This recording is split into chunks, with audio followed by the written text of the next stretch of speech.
When it comes to cutting your grasses, there are always lots of questions. Here in Iowa, I trim mine back in the early spring. Now, there's no drop dead date on that. It's usually when I look at them and think they're about ready. Sometimes just when I have time. They usually do fine either way. It has been an unusually warm, early warming period here in Iowa this year, and so I'm looking at my grasses. I usually don't do them until mid-March, but this year it is the end of February and I've been watching them for about a week, and I'm starting to see green on the bottom of these grasses. And one of the keys to keeping these looking nice as they come up in the spring is getting rid of the old stuff so that it's not working through it, because if you've got new things coming up in the middle of it, you're going to cut all that new growth off. So since I see some green at the bottom of these, I've decided that I'm going to do it a little bit early this year.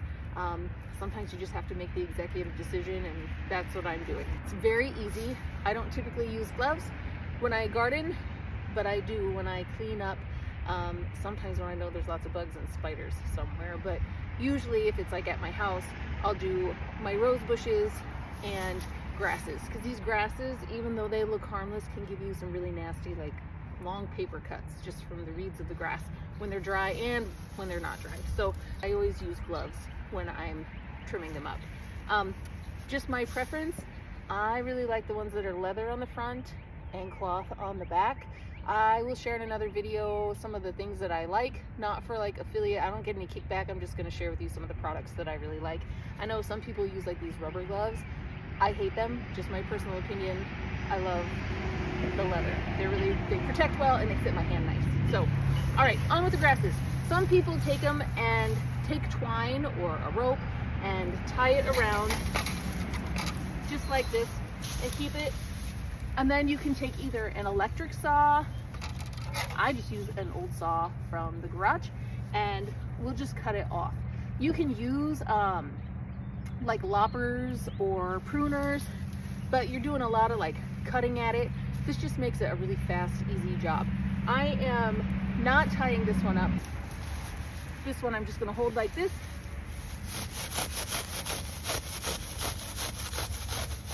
Go straight across, and you can see I left about 6 to 8 inches on the bottom, and then that new growth will come up. I didn't quite get some of this, so I'll pull it up and clean it.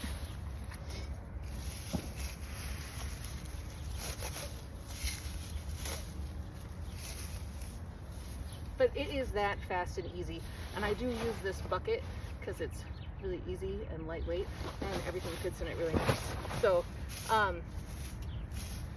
if you have some Karl Foersters or some other grasses outside that you think you're seeing green on the bottom, it might be time to trim those up, and it's a really fast and easy job.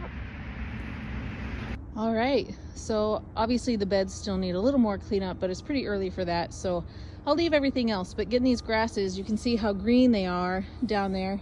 There's all the carnage all shoved in that bag. And I was able to cut 12 of them in probably about 15 to 20 minutes, which is super quick. See all the green in there. And I didn't use the twine because, to me, this is just for me, it feels like another step when it's such a quick, easy job anyway. I just like to make it as easy as possible. So for me, it works that way. Other people use the twine method. Doesn't really matter. Both work great. So that was quick and easy. Don't overthink it. Cut them down far enough when you see that little bit of green, and you're going to be good to go. I hope that this was helpful for anyone who kind of stresses over it a little bit, makes you feel a little bit better, that don't stress about it.